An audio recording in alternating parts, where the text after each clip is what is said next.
Well, last week we saw Operation Fortune, Ruse to Guerre, Guerre, or something. Connor, what did you think? What's the plot of Operation Fortune?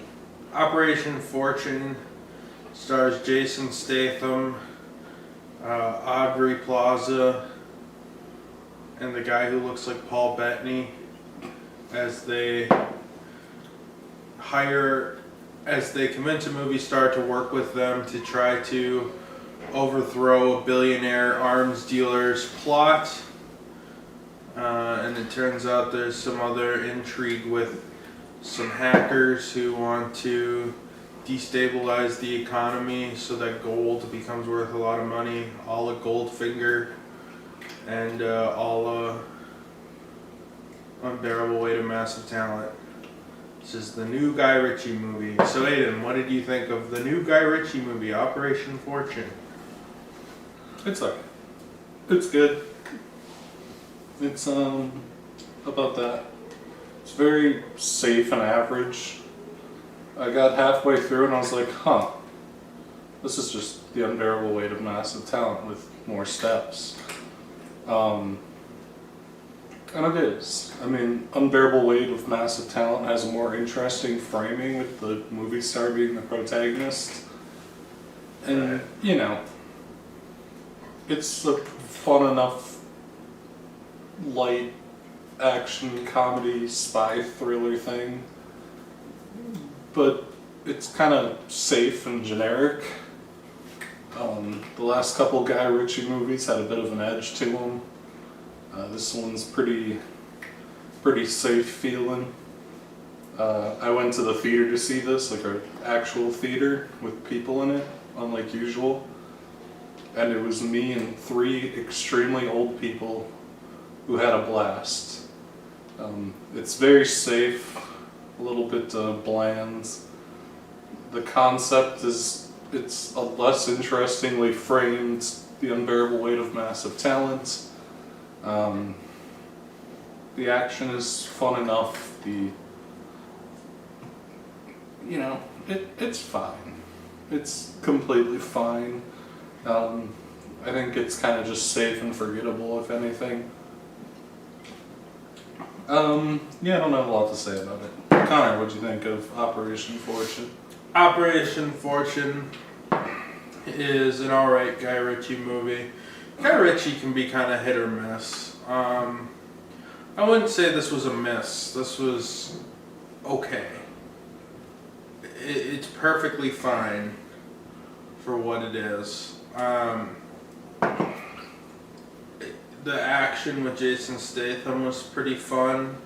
Statham's a pretty good action star, and Guy Ritchie's a pretty decent action director, so pairing those up, it was a good pairing, much like Wrath of Man, which had the two together.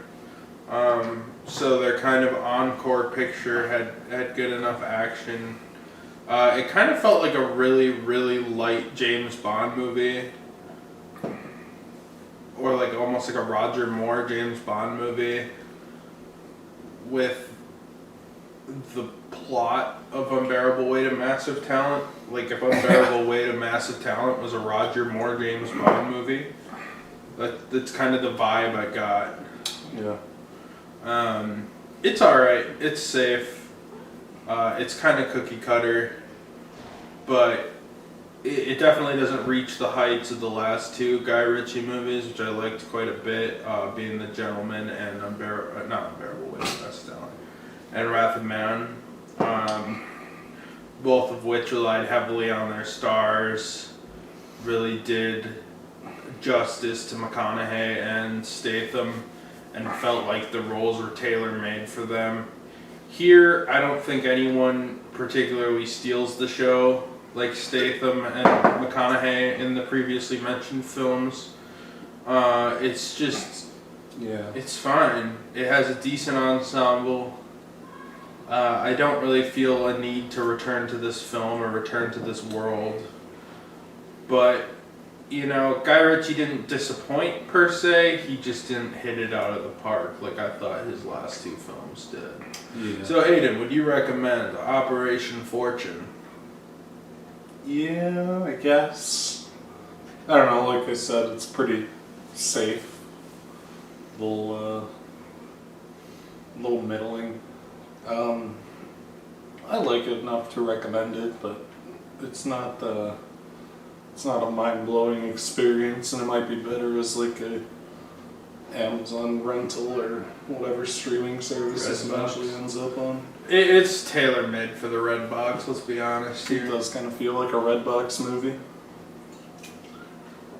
So like, yeah, I guess maybe not in theaters. Stream it someday, whatever. Connor, would you recommend Operation Fortune? Yeah, I would. Yeah, I think there's more interesting concepts coming out in Hollywood right now. This is a very oversaturated year. And with that said, I don't think there's time for middling movies. Well, we're going to get a lot of crap this year. There's a lot of crap. It's middling, it's fine. If you like Guy Ritchie, you'll probably have a good time. If you like a James Bond-esque, Roger Moore specific James Bond-esque kind of lighthearted, mellow hangout action movie, it's a good time. But it is middling. It's good counter programming for the month of March, which is full of blockbusters. So Full of obnoxious trash. yep. So that was Unbearable Weight of Massive Talent 2.